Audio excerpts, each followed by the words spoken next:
Laurent Roland-Tonneikes, bonjour. Mori Agua, bonjour. Amis téléspectateurs internet, bonjour. Ouma Adéandjou, bonjour. Ouma Adéandjou, bonjour. Bonjour Mori, bonjour Laurent, bonjour à tous. Nous revenons sur ce plateau. Est-ce que nous allons commencer par le sport ou bien on va commencer d'abord par les autres actualités? Allons d'abord à la une de Matin Libre. Matin Libre de ce matin qui parle de coup d'épée dans l'eau. Un coup d'épée dans l'eau, c'est une grosse interrogation à propos de Steve Amoussou. De Steve la condamnation Amoussou, des ravisseurs de Steve Amoussou. Bien sûr, des ravisseurs de Steve Amoussou du côté de Lomé. Un coup d'épée dans l'eau, c'est une interrogation de Matin Libre. Ouma Adéandjou, Laurent Roland-Tonneikes, vous prenez la parole. Je crois que quand on regarde un peu ce qui a été fait du côté de la justice béninoise et quand on lit ces derniers jours que la justice togolaise maintient en tout cas son mandat contre les ravisseurs de Steve Amoussou, donc on est en droit de se poser la question de savoir si c'est un coup d'épée dans l'eau. Parce qu'un coup d'épée dans l'eau, ça veut dire que ça n'a rien changé. Aucune conséquence. Aucune conséquence. Donc, et là, on semble être sur ce terrain parce qu'en fait, le Togo avait voulu, en tout cas, il y avait requis un mandat d'arrêt contre les ravisseurs de Steve Amoussou. On a pu voir qu'après, certains ont dit que non, que ce n'est pas un mandat, c'est juste que ce n'est pas encore émis, que c'est une réquisition et qu'après, il faut attendre. Et puis, on voit subitement la justice béninoise qui s'organise et qui juge les ravisseurs de Steve Amoussou. Alors, j'ai toujours dit, je l'ai dit dans ce dossier, que dans ce dossier de ravisseurs, qui étaient les plaignants? Et qui sont ceux qui ont envoyé ces personnes en mission pour aller rechercher Steve Amoussou du côté du Togo? Et c'est la justice togolaise qui était la première à s'auto-saisir de ce dossier pour demander à ce que les mises en cause, les concernés soient interpellés, renvoyés au Togo pour être jugés. Et donc, automatiquement, on a vu que la justice béninoise s'est auto-saisie. Et je crois que, je l'ai toujours dit, on a tout fait de les juger ici, d'innocenter celui qu'il faut innocenter, mais est-ce qu'aujourd'hui, ceux dont on parle ont vraiment les couilles pour tenter de traverser la frontière et la cognée pour se retrouver du côté du Togo? Et donc on voit ces derniers jours que le Togo maintient ses poursuites, attendant de voir. Et donc oui, est-ce que le journal pose la question? Oui, je peux dire oui, fort que c'est un coup d'épée dans l'eau, malheureusement, parce que avant qu'on arrive à un dénouement de cette situation, il va falloir que les autorités à divers niveaux, au niveau du Bénin et du Togo, s'entendent pour trouver un terrain d'entente pour que nous puissions avoir un dénouement de cette situation. Autrement, parce qu'il y a la diplomatie qui doit intervenir, il y a les forces de défense et de sécurité des deux pays qui doivent se parler, il y a peut-être que les deux chefs d'État qui doivent aussi peut-être se parler par rapport à ce dossier pour annuler ces poursuites contre les ravisseurs de Steve Amoussou. Autrement, l'affaire restera comme ça et à la moindre erreur, quand on verra Wanilo ou bien, comment vous appelez, Gandaro, les concernés en question du côté du Togo, le Togo peut décider de les interpeller parce qu'on a dit que c'était une violation du territoire togolais. Oui. Parce que vous ne pouvez pas aller sur le territoire, aller interpeller quelqu'un de cette manière alors qu'il y a des forces de sécurité dans le pays. Donc oui, en tout cas, pour moi, c'est un coup d'épée dans l'eau. Un vrai coup d'épée dans l'eau. Oui. Vous êtes de cet avis? Non, pas complètement. Ça dépend de la posture dans laquelle on se met. Ça peut être un coup d'épée. Enfin, d'abord, première posture, lorsqu'on est la posture d'un Béninois qui a besoin d'informations, qui a besoin de justice, qui a besoin que des compatriotes qui sont accusés puissent être jugés, on ne dira pas que c'est un coup d'épée dans l'eau. Parce qu'ils ont été jugés en tant que Béninois, ils ont été condamnés. Oui, on a eu droit, grâce à ce procès-là, à tout ce qu'il y avait comme on appelle, à tous les contours, je veux dire, de cette affaire. On sait pourquoi les gars ont voulu aller le prendre là-bas. On sait ce que les gars lui reprochaient. Et la justice, finalement... Le moment vocal. Bon, finalement, la justice l'a condamné aussi. Les a condamnés, je veux dire. Oui. Ils ont été condamnés et celui qui devait être blanchi a été blanchi. Donc, en tant que Béninois, en tout cas, personne qui a besoin de voir la justice marcher, ce n'est pas un coup d'épée dans l'eau, ils ont été condamnés. Ça, c'est une première posture. L'autre posture, lorsqu'on se met dans cette posture et qu'on regarde, lorsqu'on se met dans la posture justement de celui qui veut un apaisement des relations entre le Bénin et le Togo, là, on peut se dire que, il y a encore du chemin à faire. Parce que rien n'est fait encore, puisque les autorités togolaises continuent de dire, voilà, nous, on veut les poursuivre. Donc là, ça peut s'apparenter à un coup d'épée dans l'eau. On peut dire là que c'est un coup d'épée dans l'eau parce que tout simplement, les autorités, comment on appelle, togolaises ne lâchent pas du lest. Ils veulent que ce soit la justice qui juge ces personnes-là. Vous voyez? Et là, c'est une question de souveraineté en fait. Souveraineté. On veut affirmer sa souveraineté. Nous sommes souverains. Des personnes ont violé notre territoire. On veut les avoir. Et ça, je pense que c'est de bonne guerre. Maintenant, moi je pense que cette affaire doit passer dans le domaine désormais du diplomatique. Puisque ces personnes-là sont derrière les barreaux chez nous. On va les sortir des Béninois, des personnes qui sont... Qui sont ces personnes qui sont derrière là-haut? Pas à part Steve Amoussou. Non, il y a une des personnes qui est en prison. Il y a deux qui sont en prison. Non, c'est une qui est... Il y a un qui a écopé de 2 ans et l'autre a écopé de 1 an, je crois, avec des armes. C'est les autres personnes qui travaillent avec... D'accord. Et l'autre, Wanilo, lui, il est plutôt libre. C'est un haut cadre qui occupe une autre fonction aussi. Donc, lui, il est plutôt libre et les Togolais veulent l'avoir. Ça, c'est un peu compliqué. Ça ne se fait pas. On ne peut pas leur livrer des compatriotes comme ça. Moi, je pense, c'est mon avis, ça ne se fait pas. Dans aucun pays du monde, je ne pense pas que ce soit... Même un Français, une fois qu'il est jugé en France, les Américains ont beau le réclamer, ils ne l'auront pas. Parce que c'est un Français, et la France estime que c'est un citoyen français et qu'il a été condamné. Donc moi je pense qu'on doit passer désormais dans le domaine de comment on appelle, la diplomatie pour régler cette affaire-là, pour calmer comment on appelle, nos frères togolais, on va dire. Je sens que Roland a envie d'intervenir. Oui, d'accord. Non, en fait, quand je vous suis, oui, c'est vrai que vous avez raison de dire qu'ils oui, ont été jugés déjà au Bénin et que par conséquent, on doit pouvoir peut-être passer à autre chose. Il faut passer au niveau de la diplomatie pour régler ce problème. Je l'ai dit, il faut que peut-être les deux chefs d'État se parlent. Mais ce que nous oublions, c'est que dans cette affaire, il y a 2 personnes qui ont été interpellées, qui sont en prison au Togo, on nous a informés. D'accord? Et c'est un groupe en réalité. Parce que quand on a suivi les informations, c'est que les 2 personnes interpellées au Togo qui sont en prison ont travaillé avec les personnes présumées, en tout cas citées, concernées ici, et il se fait que les autres sont venus au Bénin, mais les autres étaient au Togo et qui ont collaboré avec ces personnes-là. Ils sont en difficulté, en tout cas en prison au Togo. On saurait organiser ce procès sans avoir les autres. Parce que pourquoi? Chacun doit pouvoir donner sa version. Et c'est pour ça qu'en réalité, tant que les autres ne se rendent pas à la justice togolaise, c'est que le procès, on va peut-être organiser le procès des 2 autres personnes, mais ça va être un procès, en tout cas, biaisé ou bancal. Parce qu'on n'aura pas tous les éléments en jeu. Je suis conscient que le Bénin ne livrera pas ses enfants de cette manière, pas aussi facilement. Mais j'estime que, oui, si on devrait suivre les choses normalement, alors c'est que ce procès doit être un procès complet. C'est que les autres aussi qui sont ici doivent aussi donner leur version. Parce qu'il se peut que les autres là-bas soient en train de mentir sur leur compte. Je suppose, c'est une supposition. Donc, en réalité, ce procès, pour moi, au Bénin, c'est que ça a été organisé rapidement pour pouvoir maintenant libérer le dossier de Steve Amoussou. Ça a été fait. Et les autres, ceux qui doivent être condamnés sont condamnés. Celui qui doit faire la prison est en train de faire la prison. Ouais. Celui qui doit payer caution à Steve Amoussou, peut-être va mobiliser des fonds pour payer la caution, ou bien l'amende, pardon, à Steve Amoussou. Mais j'estime véritablement que... C'est 5 millions. Oui, 5 millions.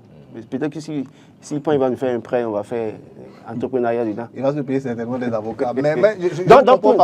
Donc, pour dire quoi, les 2 autres qui sont au Togo sont là-bas. Comment est-ce que le procès va être organisé, sachant que c'était un groupe, en fait, qui a travaillé ensemble? Moi, je pense qu'on se rejoint finalement. Le problème est là. Les autorités togolaises affirment leur souveraineté. On ne peut pas venir violer notre territoire et nous dire non, on a déjà réglé un procès dans votre pays. Non, nous on veut. Et au même moment, le Bénin ne veut pas livrer ses enfants comme ça au Togo. Il y a un souci. Donc, c'est là où nos diplomates doivent peut-être travailler, aller rencontrer les Togolais, que les Togolais peut-être viennent ici aussi, mettre peut-être les 2 justices également comment on appelle, en relation. S'il n'y a pas de coopération, qu'on puisse créer des ponts pour que les 2 justices puissent collaborer afin qu'on puisse tirer au clair tout ceci, afin que, en tout cas, les relations entre ces 2 États frères-là reviennent à la normale. Le Bénin ne peut pas livrer ses enfants, mais ça n'empêche pas de dire que ce procès a été un coup d'épée dans l'eau. Non, moi je ne pense pas que ce soit un coup d'épée dans l'eau, puisque nous, on attendait. C'est pas encore complet. Quand ne veuille pas, c'est pas complet. Non, sur ce plateau, on a réclamé à plusieurs reprises qu'est-ce qui s'est fait, pourquoi, enfin, qu'est-ce qui s'est passé, pourquoi est-ce qu'on est parti les prendre au Togo, qui sont ceux qui sont partis les prendre au Togo, pourquoi est-ce qu'on ne les juge pas, pourquoi est-ce qu'on ne les condamne pas. On a tous fait, Roland. On a je l'ai dit, et clairement, et j'assume. On a réagi de manière prompte, et ça, il faut saluer. Ce n'est pas un coup d'épée dans l'eau à partir de cet instant. Donc, quand on se met dans cette posture-là, de celui qui voulait, qui était épris de justice dans le temps, qui voulait coûte que coûte savoir de quoi retourner l'affaire, vous ne pouvez pas venir dire aujourd'hui encore que c'est un coup d'épée dans l'eau. Non, ça vous a rassuré quelque part. Donc, ce n'est pas un coup d'épée dans l'eau. Mais par contre, quand on se met sur le plan diplomatique, les relations Bénin-Togo, là, on peut se dire qu'il y a du chemin encore à parcourir. Et je ne veux même pas employer l'expression coup d'épée dans l'eau. Je dis qu'il y a du chemin encore à faire. Voilà. Oumar, si je m'en tiens à ce que vous dites, en réalité, dès lors que ce procès est organisé, on devrait libérer Steve Amoussou. Ah bon? Oui. Vous n'êtes pas juge. Non, mais je le dis, et c'est moi qui le dis. La procédure, attendez, parce que il a été, ce que les autres sont allés dire devant le juge là, c'est que c'est quelqu'un qui les a appelés pour dire que Steve leur doit de l'argent. Moment vocal. Vous savez bien le dossier. Vous avez lu. En tout cas, on a tous lu. Et la déclaration de Martin Rodriguez. Attendez, non, attendez. Je ne parle pas de ça. Parce que sur la base, les autres sont allés devant la justice pour dire, ils n'ont pas dit qu'ils sont allés interpeller Steve Amoussou, frère Ovi, au Togo, parce qu'il y a un plaignant du gouvernement, parce qu'à cause des conseils chroniques. Ce qu'ils ont dit devant la justice, ils ont dit, quelqu'un a dit qu'il leur doit de l'argent. Et que c'est un moment vocal. Parce que quand sur le procès, à aucun moment, ils n'ont parlé de chronique de Steve Amoussou ou de Frère Ovi dans le procès qui a été organisé.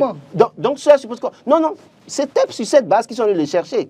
Et là d'aujourd'hui, le plaignant en question qui les a envoyés, on ne le connaît pas encore. Et on n'a pas de moment vocal. C'est pour qui vous dit, ce qui veut dire quoi? En réalité, sur quelle base, et je continue de dire, sur quelle base la police a récupéré Steve Amoussou quand les ravisseurs l'ont amené?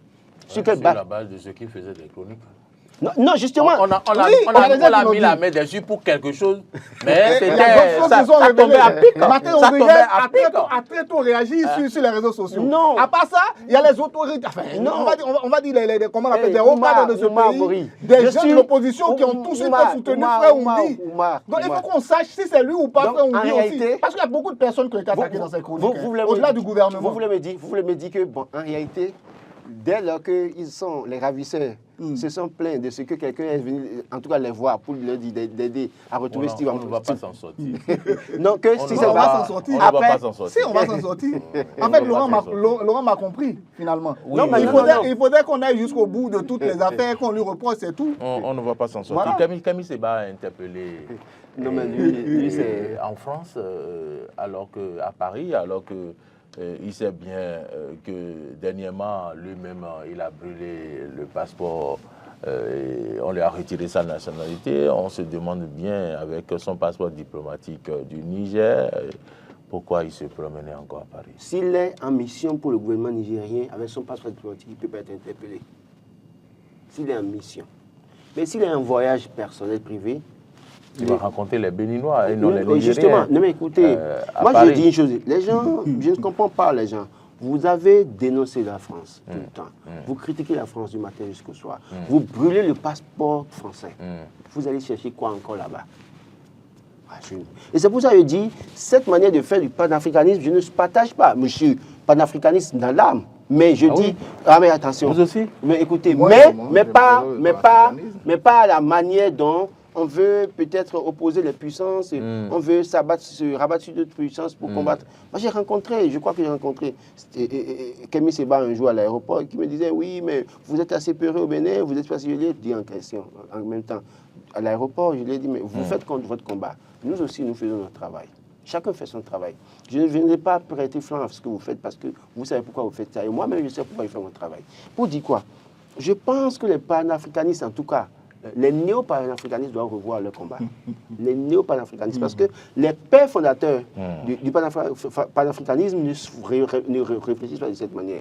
Écoutez, je travaille depuis 2014 avec quelqu'un qui a été président du Conseil représentatif des associations noires de France, d'accord, qui a travaillé pour la restitution des biens et qui parle panafricain. En tout cas, il est panafricain dans l'âme. Son combat n'est pas de cette manière. J'estime que quand vous dénoncez quelque chose, vous devez pouvoir éviter carrément de vous approcher de la chose. Vous critiquez la France, vous détruisez le passeport, vous brûlez le passeport, et vous vous pointez encore dans leur pays. de façon illégale. En tout cas, pour moi, c'est illégal. Parce que je suis sûr que s'il veut passer par les voies officielles, je parie que les gens vont lui demander de prendre un visa avant de rentrer. Et je suis sûr qu'ils vont même refuser de lui donner le visa. Parce qu'on lui a déjà retiré sa nationalité française. Cette manière de s'exposer inutilement, ça, en fait, il a donné, comme vous appelez, il a donné beaucoup de pouvoir à ceux-là, à ces littérateurs maintenant de l'assommer totalement. Quel est le combat? J'ai pu lire quelque part hier qu'il est allé voir les Béninois de la diaspora, les opposants qui sont dans la diaspora, avoir rencontré ses amis qui seraient malades. Je dis, écoutez... Qu'est-ce qu'il ne peut pas? Non. Bon, je ne sais pas. Moi, je ne vais pas aller sur le terrain. Mais ce que je dis, c'est que Kémy Séba a fait une erreur qui lui a été fatale. Il n'a qu'à assumer. Oumar Anjou, quel est votre point de vue? Qu'est-ce que Kémy Séba prépare à rencontrer les opposants béninois en France alors qu'il a brûlé le passeport français? Devrait-il tranquillement éviter d'aller en France ou doit-il encore se promener par là comme le dénonçait Laurent? Moi, j'ai du mal à voir Kémy Séba comme étant un panafricain. Je le vois comme un activiste, je le vois comme un suprémaciste noir. Et enfin, son histoire même raconte très bien ce qu'il est. Hein. Il a été pendant très longtemps membre du groupe La Tribu K. Je ne sais pas si vous connaissez, c'est un groupuscule suprémaciste noir. C'est des gens qui estiment que les Noirs sont supérieurs à tout le monde et que les Noirs et les Blancs devraient vivre de manière séparée. Et c'est la France qui a dissous finalement ce groupe-là. Donc quand on vient d'un tel, d'un tel credo, quand on vient avec de telles pensées, il y a toujours des séquelles de ce combat-là en nous. Et l'aspect très belliqueux de son combat est belliqueux. Je veux mettre en exergue le fait qu'il peut brûler un passeport, que c'est un symbole de d'un État. Je ne sais pas si vous comprenez. Il peut brûler un billet de banque, ce qui est interdit. J'estime que c'est belliqueux. Et quand c'est comme ça, moi je pense que c'est pas très très intéressant. On ne mène pas une lutte juste en posant de tels actes. Cela dit, ça c'est moi, ma perception du personnage. Maintenant, quand on vient au fait qu'on l'ait arrêté en France, moi je me demande, comme Roland, qu'est-ce qu'il est parti chercher là-bas? Malgré son passeport diplomatique, la France a le droit de l'arrêter. Je vais vous dire, même parce que pourquoi? Parce que tout simplement, le Niger et la France, quelle est la relation qu'il y a entre les deux pays aujourd'hui? Est-ce que ces deux pays-là s'entendent véritablement? C'est les Nigériens qui ont chassé, tous les soldats français de leur pays. Ils ont chassé même l'ambassadeur français de leur pays, ils n'en veulent pas, ils n'en veulent plus. Donc ils ne veulent plus de relation avec la France. C'est quoi le passeport diplomatique? Quelle est la valeur de ce passeport diplomatique-là en France lorsqu'il va avec ce passeport-là? Donc moi, je ne sais pas ce qu'il est parti chercher en France, puisque tu as déjà brûlé le passeport. Et puis en réalité, disons-nous la vérité, hein, c'est pas parce qu'il s'appelle Kako Chichi, c'est pas parce qu'il est noir comme nous, mais en réalité, Kémy Séba, c'est un vrai petit Français. Enfin, il n'a pas été élevé avec du Févi, avec Afiti comme nous. Vous êtes d'accord avec moi? Moi, je ne sais pas. Hein. Donc, voilà, il n'a pas été élevé comme un bon là où il a été élevé. Même dans sa culture, je ne pense pas qu'il soit vraiment béninois. Dans sa tête, quoi, dans sa tête.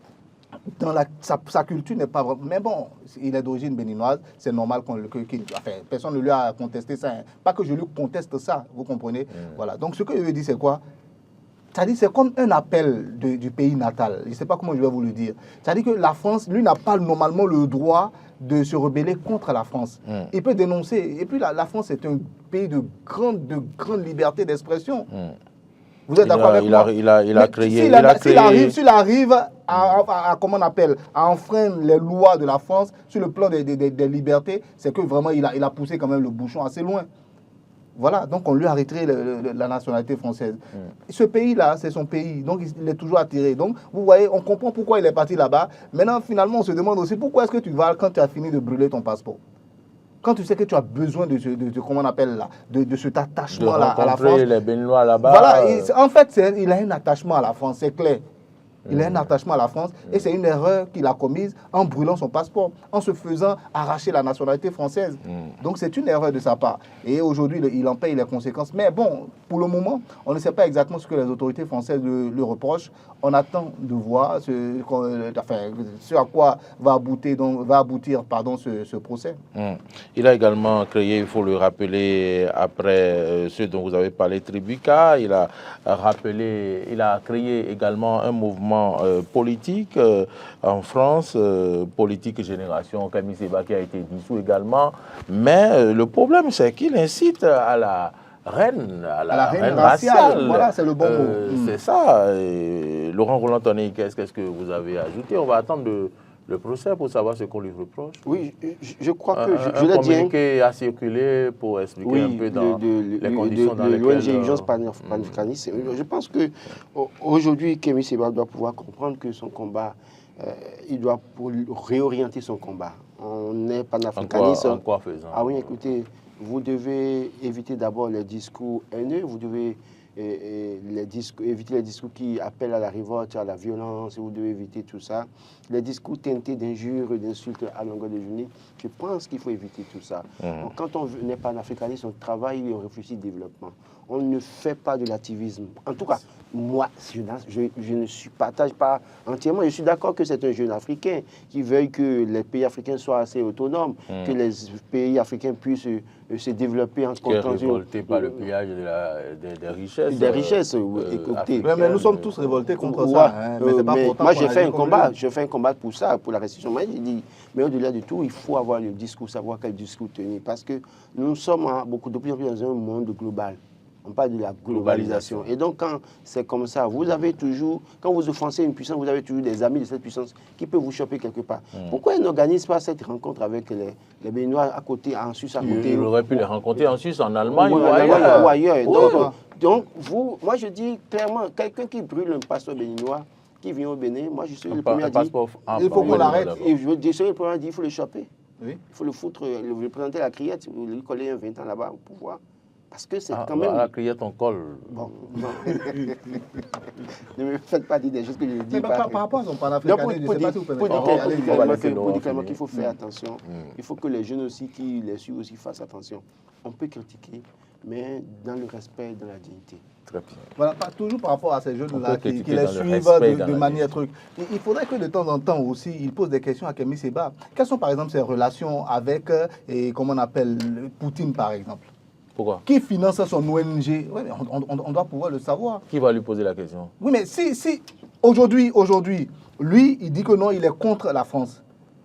Tous ces pays-là qui sont en réalité comment on appelle, des capitalistes qui viennent chercher nos matières premières. La Russie n'est pas à mettre à l'écart par rapport à cette vision des choses-là.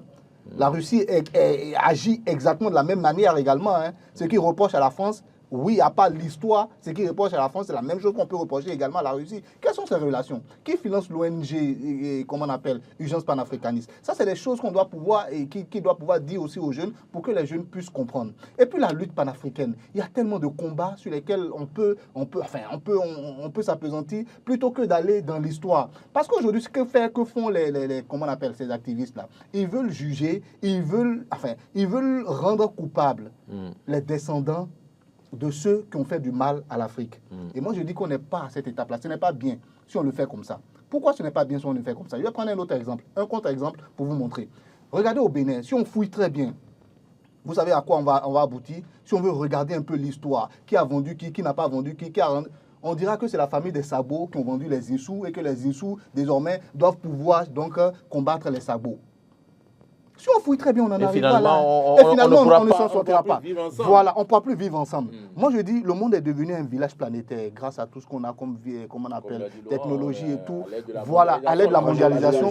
Et aujourd'hui, il est bien de laisser chacun avec son histoire. Ça, c'est la première des choses. On peut maintenant attaquer les États. Qu'est-ce que votre État a pu engranger? Et là, on va sur le plan de la justice, on va sur le plan de la diplomatie pour voir tout ce que la France peut-être a pu engranger grâce à cette traite négrière, grâce à la colonisation, grâce à tout le mal qu'on a fait à l'Afrique pour voir ce qu'on peut rembourser aux Africains. Et puis, regardez Haïti aujourd'hui. Voilà un combat panafricain. Je ne partage pas totalement ce que vous dites. Voilà un combat panafricain. Haïti, c'est pas un combat panafricain, c'est un combat panafricain. Par rapport à l'esclavage, je ne partage pas entièrement ce que vous dites. Avant d'aller en Haïti, quelques secondes. Oui, je ne partage totalement ce que vous dites par rapport à l'esclavage. Parce que les exemples que vous donnez, en réalité, quand vous regardez l'histoire de l'esclavage en Afrique, même les familles qui ont servi des esclaves, on l'ont fait sous pression. Attendez, si on rentre dans les détails... Ils se sont enrichis ou pas? Attendez, non.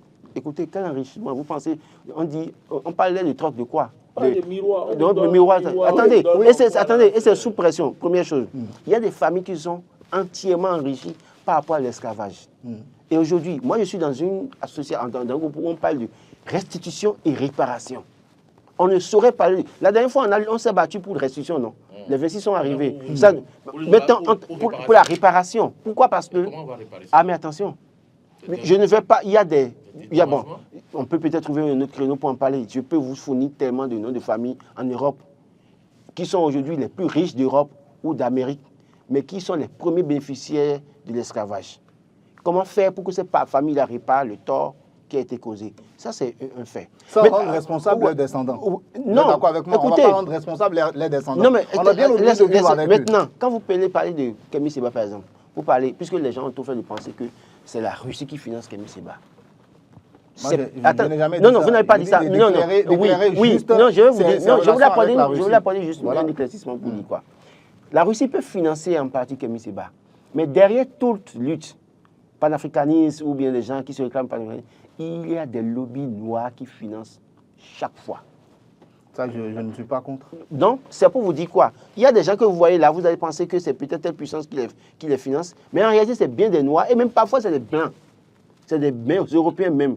Je connais au moins 2, 3 Européens, 3, 4, qui sont prêts à financer des luttes.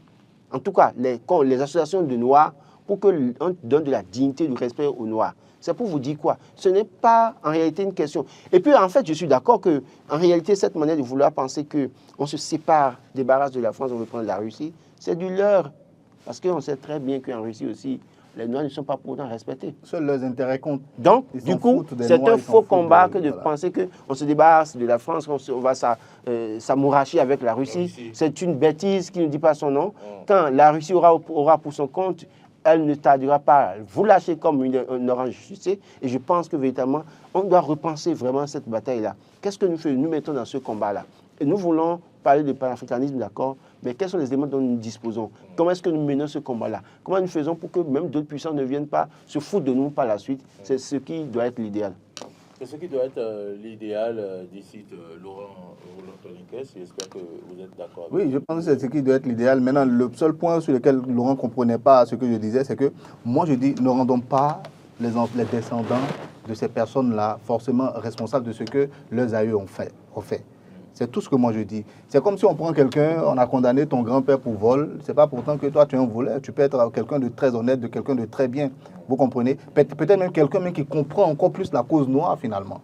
Vous voyez un peu. Donc moi je dis, c'est avec les États que ce problème-là doit se régler de la meilleure des manières. Ce n'est pas en exposant tout son caractère belliqueux à la face du monde. C'est nous, on peut brûler un passeport. C'est nous, on peut faire ci. C'est nous, on peut parler d'égal à un chef d'État. Et puis, je crois aussi que pour finir, c'est que cette manière de vouloir tout attribuer à la France, c'est vrai, la France a sa responsabilité. Hein. La France a eu pleinement sa responsabilité. C'est pourquoi je dis sa responsabilité entièrement engagée.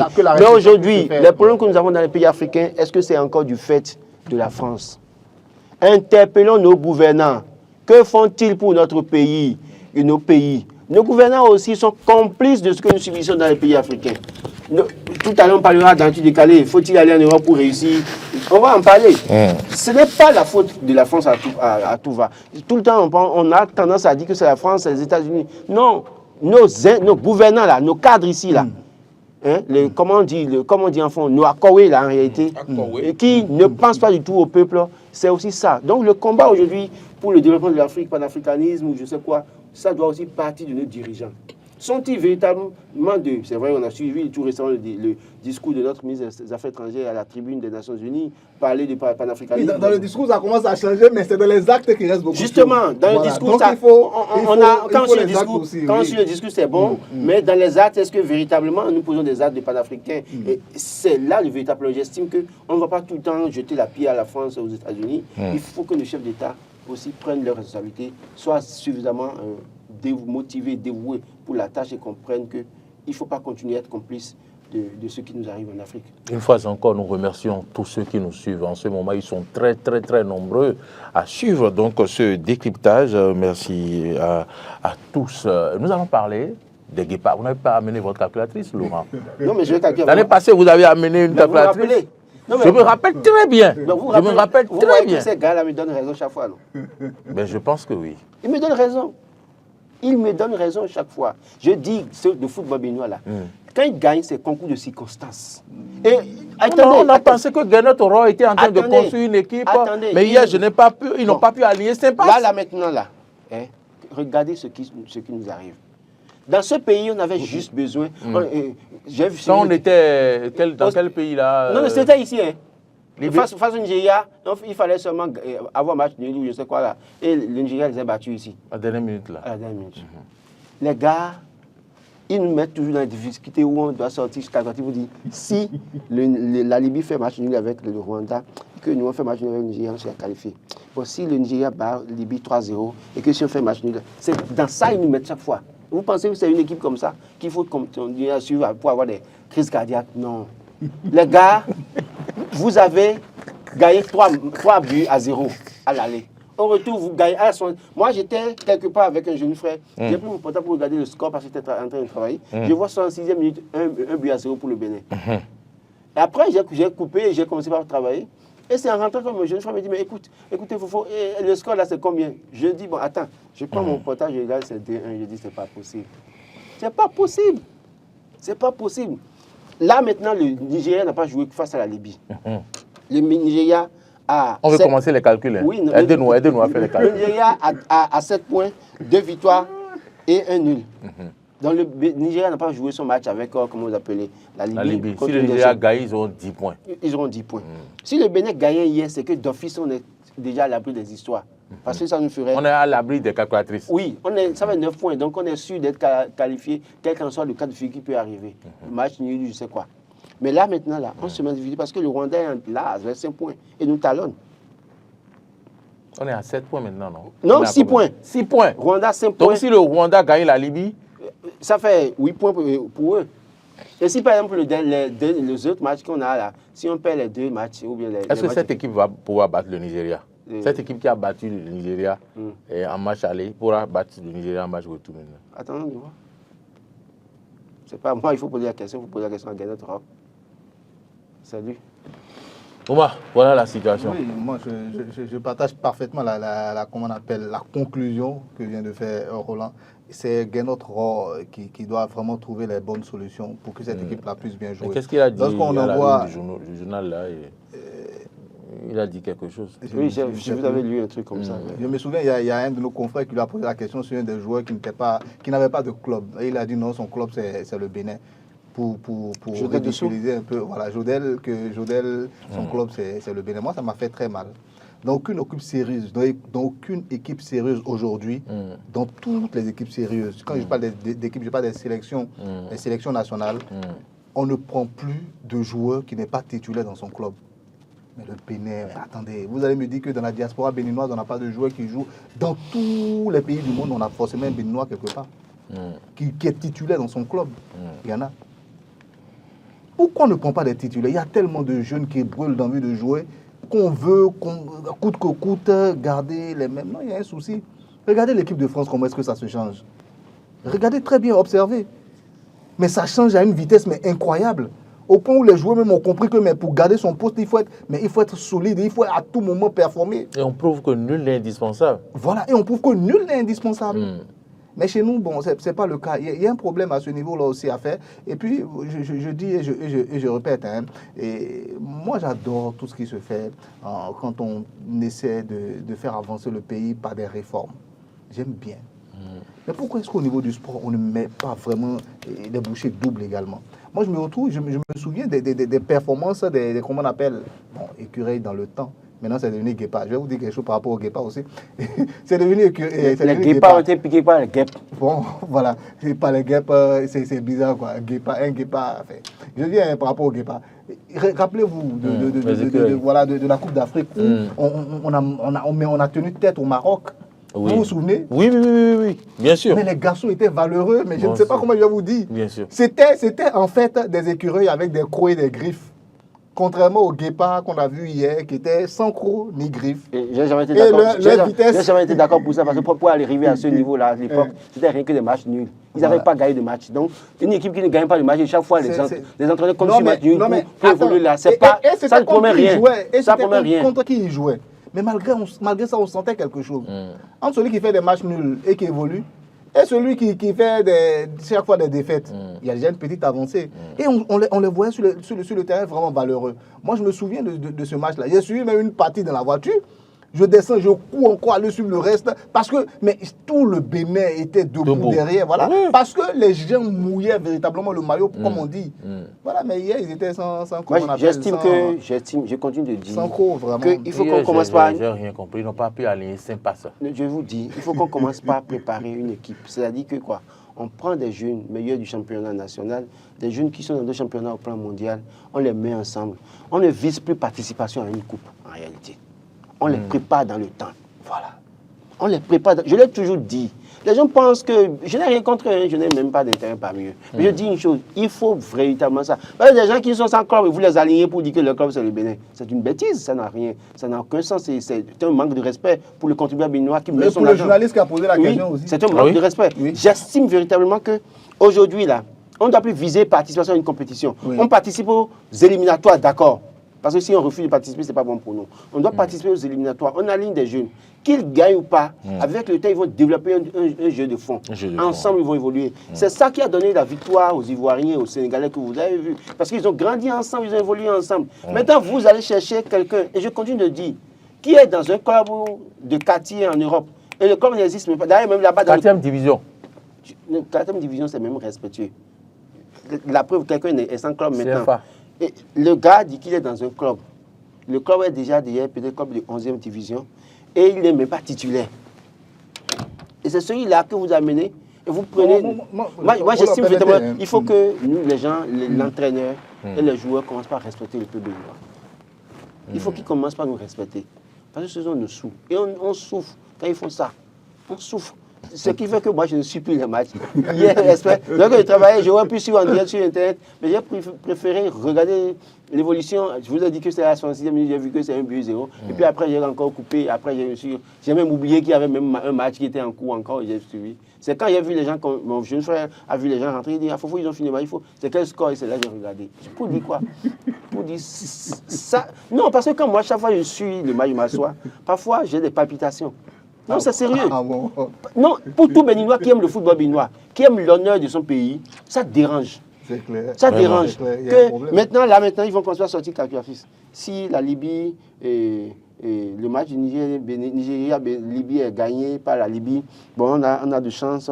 Le Nigeria a encore 7 points. Et si on fait un match, on sera à 7 points comme le Nigeria, on sera premier, deuxième. C'est des calculs comme ça qu'ils font chaque fois pour se retrouver. Après, ils vont devenir, fort heureusement, l'expérience heureuse de 2019, ne tablons pas trop sur ça.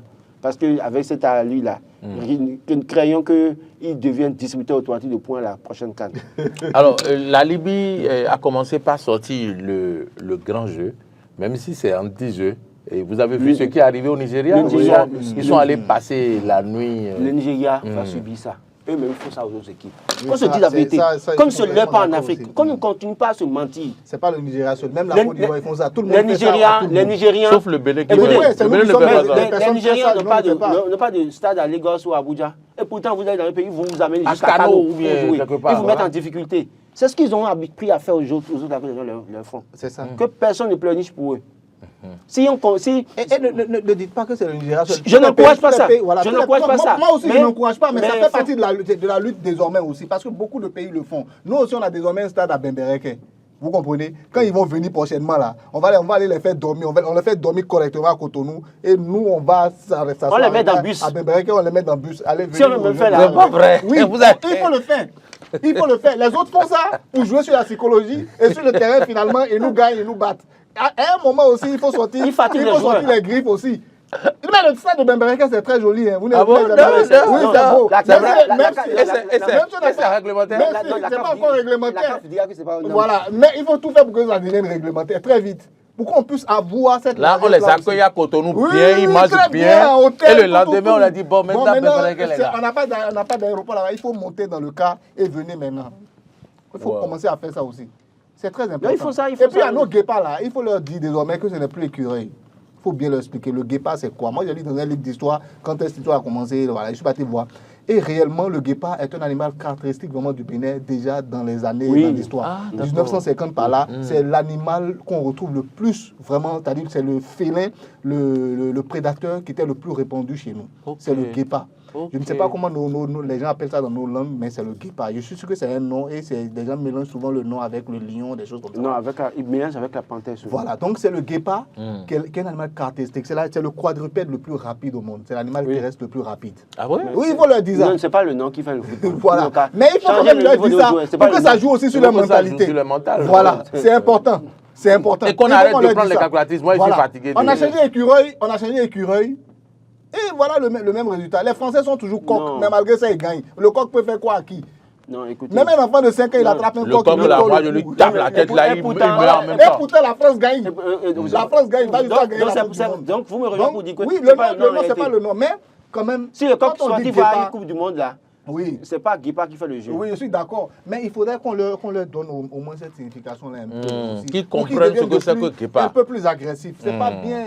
Les autres ont le ballon et puis ils circulent comme ça devant vous. Vous êtes là. Enfin, je n'ai pas là un attaquant de pointe. Je ne sais pas si vous comprenez ce que je veux dire. Écoutez, pour vous, le numéro 9, vous êtes d'accord avec moi? Tout à fait. Voilà, donc il faut un moment être un peu agressif. Je crois véritablement que tout le monde, en tout cas tous ceux qui se réjouissaient parce qu'ils ont fait 3 buts à 0. J'ai discuté avec des gens pour dire, moi je ne suis pas ému, j'attends de voir la suite, que je le connais bien mes éléments. Mais moi j'ai du mal à ne pas me réjouir quand le Bénin gagne, c'est compliqué. J'ai du mal enfin j'oublie, c'est comme si j'étais tombé dans le paradis quoi, quand le Bénin gagne, je vous assure. C'est quelque chose qui nous manque tellement que quand ça arrive. Et puis je vais vous raconter une petite histoire, enfin un machin, un pseudo, voilà une anecdote, un pseudo homme de Dieu, enfin qui est sur les réseaux sociaux, je ne sais pas si vous le connaissez, Gédéon de la Chechouba, il dit que lui, bon pour rire, il dit que lui, il préfère supporter le Real. Que quand c'est comme ça là, c'est bon. Que lui, il n'a pas le... Et puis il ira au paradis. Je ne sais pas si vous comprenez ce que je veux dire. Et il y a un autre qui lui a répondu, il a dit non, tous ceux qui supportent le Real là, ils n'ont pas connu les difficultés de la vie, ils ne savent pas comment se comporter, ils ne savent pas comment... Donc il faut supporter le Barça pour aller au paradis. Là comme ça, tu souffres un peu, voilà, et puis voilà, tu comprends le sens de la vie. Mais les autres là, ils vivent dans le bonheur, dans le truc, ils vont commettre des défauts. Donc réjouissons-nous, perdons de temps en temps pour connaître les réalités de la vie, pour se conformer à ce que Dieu veut, et comme ça on ira au paradis. En supportant les écus guépards, donc en supportant les écus guépards et en souffrant, pour finir, on est sûr d'aller au paradis. Pour finir, le ministre a reçu les athlètes des différentes catégories. C'était ce lundi après-midi. D'ailleurs, les mondialistes maracaniens ont été reçus également. Comment appréciez-vous cet acte posé par le ministre? C'est une bonne chose que de recevoir chaque fois les champions. Ceux qui font... En fait, c'est quand un athlète va au plan mondial défendre les couleurs béninoises, c'est le drapeau du Bénin qui flotte. Vous voyez, et, puis, donc, et quand on présente les athlètes, on dit il vient du Bénin. Parce que grâce aux athlètes, grâce aux sportifs, on découvre davantage les pays. Beaucoup de pays n'étaient pas connus, mais grâce au sport, on connaît davantage ces pays et c'est une bonne image. Et donc, toutes les fois que ces athlètes font des efforts, c'est très important de les recevoir, de les encourager, de les motiver. Il ne suffit pas de les recevoir seulement pour dire c'est bon, c'est bon. Il faut créer les conditions davantage pour ces athlètes-là, pour qu'ils aient de la motivation à travailler, plus que ce qu'ils font pour nous ramener des médailles. Parce qu'il ne sert à rien, c'est vrai que quand on se réfère à Pierre Coubertin, c'est l'essentiel, en fait, c'est de participer, d'accord. Mais aujourd'hui, c'est un peu de participer. Vous avez vu les derniers Jeux olympiques, il y avait une bataille féroce entre les États-Unis et la Chine pour les médailles à obtenir. Au jour le jour, on faisait le point des médailles d'or reçues par la Chine, gagnées par les Chinois, gagnées par les Américains, le nombre de médailles de bronze, d'argent. Donc c'est une bataille aujourd'hui, c'est tout le plaisir qu'on ressent cette affaire. Et qu'on a eu 2 médailles d'or, on a eu 2 médailles de bronze, on a eu ici, j'ai vu tout récemment une fille béninoise qui est allée au jeu de natation, en tout cas de la région, qui a eu une médaille d'or, je crois, une médaille de bronze et 2 médailles d'argent, quelque chose comme ça, j'ai vu ça rapidement, pour dire que tout ça, il faut encourager. Et maintenant, je dis une chose, et j'ai déjà rappelé ça au lendemain des Jeux olympiques. Il faut qu'on fixe un mandat, un montant pour les médailles gagnées par les athlètes. Pourquoi? Parce que quand vous regardez les Jeux olympiques, le Maroc, pays d'Afrique, payait mieux pour une médaille que certains pays d'Europe. Pour que ces enfants soient motivés à aller gagner des médailles. Donc il ne suffit pas de dire qu'il a gagné une médaille d'or ou bien une médaille de bronze aux Jeux olympiques. Il faut dire, si tu gagnes une médaille d'or, tu as 55 millions par exemple. Si tu gagnes une médaille d'argent, tu as 20 millions par exemple. Si tu gagnes une médaille de bronze, tu auras tel montant par exemple. Si on fait ça, Les gens seront davantage motivés. On travaille pourquoi? C'est vrai qu'après, c'est pour les honneurs, mais c'est quand même pour l'argent. Parce que si vous courez au point de tomber et que vous gagnez une médaille et vous rentrez, que vous n'avez même pas de l'argent pour manger. Et c'est ça qu'on a observé tout le temps. Soweto a fait tout ça, gagné des médailles. On lui donnait quoi? Rien. Il y a des athlètes qu'on a vus qui ont fini dans la pauvreté totale parce qu'il n'y avait pas quelque chose de consistant qu'on leur donnait pour préparer leur retraite. Et Noali Yarigo a fait beaucoup pour notre pays. Odi Laromanou a fait beaucoup aujourd'hui. Il faut davantage trouver les moyens de motiver ces personnes-là en mettant un montant sur chaque médaille. Ça va beaucoup plus motiver les athlètes. Merci beaucoup. Merci Laurent Roland-Tonné. Je pense qu'il y a quelque chose qui est mis sur les médailles. Puisque moi, il y a une jeune sœur qui faisait du judo. En tant qu'en Côte d'Ivoire, très tôt, mon père l'a mis. Enfin, on nous fait faire du sport comme ça à l'école. Et nous, on avait choisi le judo. Elle excellait beaucoup. Et lorsque le moment est venu de faire des compétitions, au départ, dans sa catégorie, elle combattait même contre des hommes.